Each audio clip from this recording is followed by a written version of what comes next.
আজ আমরা যাব সাধক বামাখ্যাপার তীর্থভূমি পুণ্যভূমি বীরভূমের তারাপীঠ। তারা মা তারাপীঠের আদিদেবী। ভক্তরা ভক্তি ভরে মাকে ডাকলে মা তারা সকলের মনের ইচ্ছে পূর্ণ করেন। তাই মন্দিরে প্রতিদিন কয়েক হাজার ভক্তের সমাগম হয়ে থাকে। বিশেষ করে অমাবস্যা তিথিতে সেই সংখ্যাটা বেড়ে যায় কয়েক গুণ। তবে এখন 2025-এ মাকে পূজা দেওয়ার বেশ কিছু নতুন নিয়ম চালু হয়েছে। আগে যেসব অভিযোগ ছিল তারাপীঠ মন্দির নিয়ে, যেমন জেনারেল লাইনে ঘন্টার পর ঘন্টা দাঁড়িয়ে থাকতে হতো, বেশ কিছু বিভিন্ন অর্থের বিনিময়ে কিছু ভিআইপি লাইন ছিল, সেসব এখন আর নেই। এখন আর লাইনে বেশিক্ষণ দাঁড়াতে হয় না। তারাপীঠ মন্দিরে পুজো দেওয়ার কি নতুন নিয়ম চালু হয়েছে, মন্দির কটায় খোলে, কিভাবে পৌঁছাবেন, কিভাবে পুজো দেবেন এবং পুজো দিয়ে আমাদের অভিজ্ঞতা কেমন ছিল, সমস্ত কিছুই এই ভিডিওর মাধ্যমে আমি আপনাদের সাথে শেয়ার করব। সুতরাং ভিডিওটি শেষ পর্যন্ত দেখতে থাকুন। Hello everyone, welcome back to my channel. আমি পিয়ালি আর আমার চ্যানেল পিয়ালি অরিজিনস ব্লগে আপনাদের সবাইকে স্বাগত জানাই। আজকে 3 মার্চ আর এখন ঘড়িতে বাজে সকাল 8টা। আমরা এখন চলে এসেছি বোলপুর শান্তিনিকেতন স্টেশনে, কারণ আজকে আমরা শান্তিনিকেতনকে বিদায় জানিয়ে যাব রামপুরহাটে। ওখানে তারাপীঠে গিয়ে তারামা দর্শন করব, পুজো দেব। আগের ভিডিওতে আমি শান্তিনিকেতনের সমস্ত তথ্য নিয়ে একটি ভিডিও আপনাদের সাথে শেয়ার করেছি। 2025-এ পুজো দেওয়ার কি নিয়ম রয়েছে সমস্ত কিছুই আপনাদের সাথে শেয়ার করব। সুতরাং ভিডিওটা শেষ পর্যন্ত দেখতে থাকুন। তারাপীঠ যাওয়ার জন্য আপনাকে নামতে হবে রামপুরহাট স্টেশনে। বাজছে এখন সকাল 8:31। বোলপুর শান্তিনিকেতন থেকে এই ট্রেনে করে আমরা রামপুরহাট স্টেশনে পৌঁছাবো 9:47-এ। এছাড়াও হাওড়া ও শিয়ালদা থেকে বেশ কিছু ট্রেনে করে রামপুরহাট স্টেশন পর্যন্ত আসতে পারবেন। যেমন গণদেবতা এক্সপ্রেস সকাল 6:05-এ হাওড়া থেকে ছেড়ে রামপুরহাটে পৌঁছায় 9:55। কুলিক এক্সপ্রেস হাওড়া থেকে সকাল 8:55-এ ছেড়ে রামপুরহাট স্টেশনে পৌঁছায় 12:43। কবিগুরু এক্সপ্রেস হাওড়া থেকে রাত 10:40 ছেড়ে রামপুরহাট স্টেশনে পৌঁছায় রাত 2:37। এছাড়া শিয়ালদা থেকে রামপুরহাট এক্সপ্রেস সকাল 7:20 ছেড়ে রামপুরহাটে পৌঁছায় 12:05। 22309 বন্দে ভারত এক্সপ্রেস হাওড়া থেকে সকাল 7:45 ছেড়ে রামপুরহাটে পৌঁছায় সকাল 10:23। ট্রেন থেকে নেমে গেছি রামপুরহাট স্টেশনে। ওভারব্রিজ দিয়ে ওই পারে গিয়ে বাইরে বেরোবো। রামপুরহাট স্টেশনে লিফটেরও ফেসিলিটি রয়েছে। এই হলো রামপুরহাট স্টেশনের বাইরের দিকটা। স্টেশনটাই কত সুন্দর, ঠিক তারা মায়ের মন্দিরের আদলে তৈরি। স্টেশন থেকে বেরোলেই রয়েছে অটো স্ট্যান্ড। তবে আজকে আমরা যাচ্ছি বাসে। অটোতে পার হেড 40 থেকে 50 টাকা করে ভাড়া লাগে তারাপীঠের মন্দির পর্যন্ত যাওয়ার জন্য। তবে বাসে আমাদের ভাড়া লাগলো পার হেড 30 টাকা করে। বাসে উঠে বসে পড়েছি আর ওই যে দূরে দেখা যাচ্ছে স্টেশন। রামপুরহাট স্টেশন থেকে তারাপীঠের মন্দিরের দূরত্ব প্রায় 9 কিলোমিটার। যেতে সময় লাগে 20 থেকে 25 মিনিটের মতো। বাস যেখানে নামিয়ে দিল, রাস্তাটা পার হয়ে দেখলাম এই তারামা সরণি। এখান থেকে ভেতরে ঢুকে সামনের দিকে এগোতে হবে। সামনে কিছু দূর এগোলেই রয়েছে মায়ের মন্দির। এই রাস্তা দিয়েই হেঁটে গেলে দেখতে পাবেন প্রচুর পূজা সামগ্রীর দোকান রয়েছে। এখান থেকেই ডালা সংগ্রহ করে নেবেন। আমরা ডালা নিয়েছিলাম এই শ্রীমা পূজা ভান্ডার থেকে। আমরা 301 টাকার ডালা নিয়েছি। তবে 101 টাকা থেকে বিভিন্ন দামের ডালা আপনারা পেয়ে যাবেন। জুতো, লাগেজ আমরা এখানেই রেখে দিয়েছিলাম। আমাদের 301 টাকার ডালার মধ্যে ছিল প্যারা, ধূপ, মোমবাতি, আলতা, সিঁদুর, মালা। এবার আমি কি নিয়ম রয়েছে, কিভাবে পূজা দেবেন সমস্ত কিছু বলে দেব। আমরা কিছু না বলাতেও ওই দোকান থেকে একজন পান্ডা আমাদের সাথে গিয়েছিলেন। উনি আমাদের কোথায় লাইন শেষ, অর্থাৎ কোথায় গিয়ে লাইনে দাঁড়াতে হবে সেখানে দিয়ে এলেন। এবার বলি, আগে যেমন 300, 500, 1000-এর 3-4টে লাইন থাকতো, অর্থাৎ যে যত টাকা বেশি দেবে সে তত আগে মাকে দর্শন করবে। এই সব এখন আর নেই। এখন 2টো লাইন আছে, একটা জেনারেল আর একটা 500 টাকার বিনিময়ে ভিআইপি লাইন। তবে ভিআইপি লাইনে দাঁড়ানোর এখন আর কোনো দরকার হয় না। জেনারেল লাইনে এত তাড়াতাড়ি এগোচ্ছে, মোটামুটি 1 থেকে 1.5 ঘন্টার মধ্যে আপনার পুজো দেওয়া হয়ে যাবে। আর যদিও তাও ভিআইপি লাইনে যান, তাহলে যে দোকান থেকে ডালা নেবেন ওনাদের বললে ওনারাই ভিআইপি লাইনের টিকিটের ব্যবস্থা করে দেবেন। তো পান্ডার সাথে এই পুকুরের পাশ দিয়ে গিয়ে বেলা 11টা নাগাদ আমরা জেনারেল লাইনে দাঁড়ালাম। আমরা ডালা নিয়ে লাইনে দাঁড়িয়ে পড়েছি। লাইন দিয়েছি 10:55 থেকে, এখন বাজে 11:05। তো দেখি, লাইন তো মোটামুটি এগোচ্ছে, কতক্ষণে পুজো দিতে পারি। ভোর 5:30 মন্দিরের দরজা খোলে।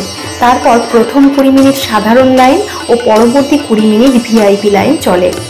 মন্দির রাত্রে বন্ধ হওয়া পর্যন্ত এইভাবে 20 মিনিট করে লাইন চলতে থাকে। এখানে একটা ব্যবস্থা খুবই ভালো লাগলো, তা হলো লাইনের সাথে বসার ব্যবস্থা রয়েছে। যেই লাইন এগোতে এগোতে দাঁড়িয়ে পড়ছে, সবাই বসে পড়তে পারছে। আর পুরো লাইন জুড়ে মাথায় সেট দেওয়া রয়েছে, যাতে কোনো বৃষ্টি বা রোদ না লাগে। এছাড়াও পুরো লাইন জুড়ে বিভিন্ন দেবদেবীর ছবি এবং সেই সম্পর্কে লেখা রয়েছে, যেগুলো পড়তে পড়তে অনেকটা সময় কেটে যায়। আগে মন্দিরের ভিতরে মায়ের ছবি তোলা যেত, সেলফি নেওয়া যেত, যার ফলে বাইরের লাইন আর এগোতো না। এখন সেসব বন্ধ। লাইনেই রয়েছে বিনামূল্যে মোবাইল জমা দেওয়ার কাউন্টার। এই হলো সেই কাউন্টার। মোবাইল জমা দেওয়ার পর একটি টোকেন আপনাকে দেওয়া হবে। পুজো দেওয়া হয়ে গেলে ওই টোকেন দেখিয়ে আবার মোবাইল ফেরত নিতে হবে।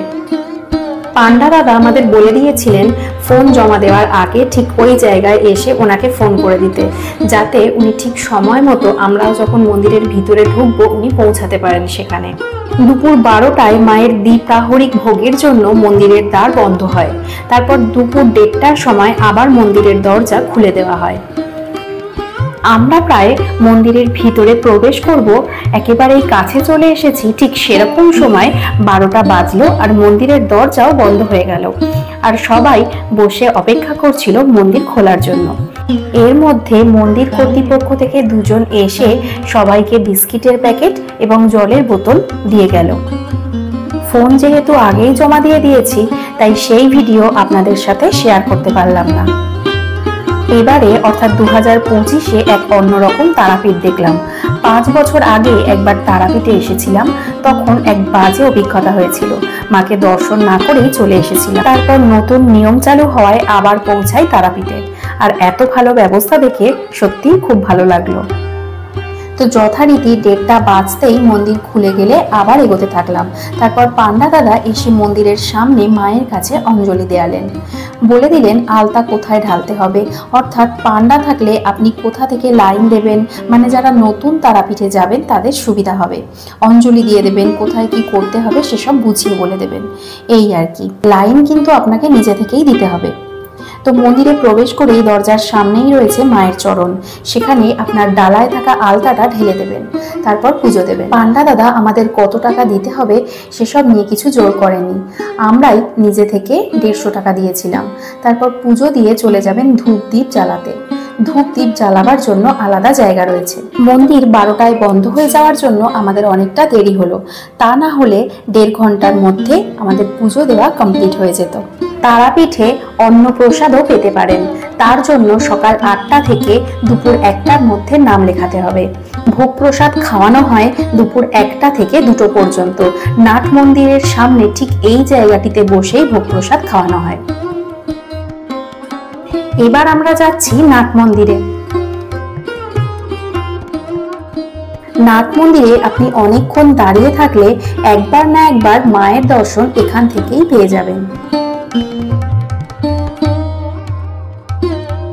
অনেকটা জুম করে আমি আপনাদের একটু দেখানোর চেষ্টা করলাম। বিকেল 5টায় মায়ের সন্ধ্যা আরতির জন্য মন্দির আরো একবার বন্ধ হয়। মায়ের সাজসজ্জার পর আরতি দর্শনের জন্য দরজা খুলে দেওয়া হয়। নাট মন্দির থেকেই দেখতে পাবেন মায়ের সন্ধ্যা আরতি। সন্ধ্যা আরতি সমাপ্ত হলে সান্ধ্য শীতল ভোগ নিবেদনের জন্য পুনরায় মন্দিরের দরজা বন্ধ হয়। তারপর 6:30টায় আবার মন্দিরের দরজা খুলে ও পূজা দেওয়ার লাইন চলতে থাকে। রাত 9টায় মন্দির চত্বরে প্রবেশের দরজাগুলি একসঙ্গে বন্ধ করে দেওয়া হয়।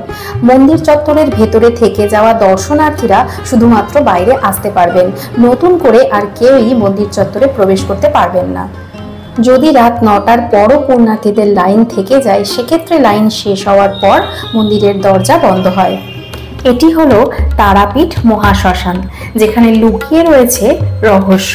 ভাদ্র মাসের কৌশিকী অমাবস্যায় লক্ষ লক্ষ মানুষের সমাগম ঘটে এই তারাপীঠ মহাশ্মশানে। তন্ত্র এবং সাধনার জায়গা এই তারাপীঠ মহাশ্মশান। কৌশিকী অমাবস্যায় বহু তন্ত্র সাধক এসে তারাপীঠ মহাশ্মশানে মহাযজ্ঞ করে থাকেন।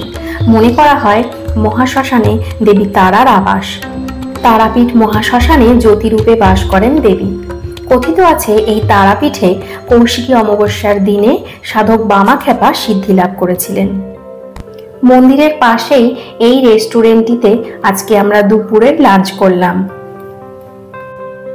আমরা নিয়েছিলাম ফিশ থালি।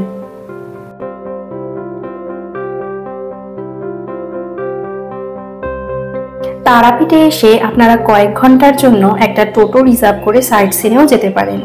বীরচন্দ্রপুর ও আটলা যেতে মোটামুটি টোটো 400 টাকা ভাড়া নেয়, যা তারাপীঠ থেকে প্রায় 9 কিলোমিটার মতো দূরে। সেখানে দেখে নিতে পারেন নিত্যানন্দ মহাপ্রভুর জন্মস্থান, বাঁকারায় মন্দির, জগন্নাথ মন্দির, গৌড়ীয় ইস্কন মন্দির, পঞ্চপাণ্ডব, মদনমোহন মন্দির, অদ্বৈত আচার্য ও গৌরাঙ্গ মহাপ্রভুর বিগ্রহ। আমরা একদিনেই তারাপীঠ ঘুরেছিলাম। আপনারা যারা তারাপীঠে এসে একটা দিন থাকবেন তারা এই তারামা সরণির মধ্যে বিভিন্ন দামের ও মানের প্রচুর হোটেল পেয়ে যাবেন।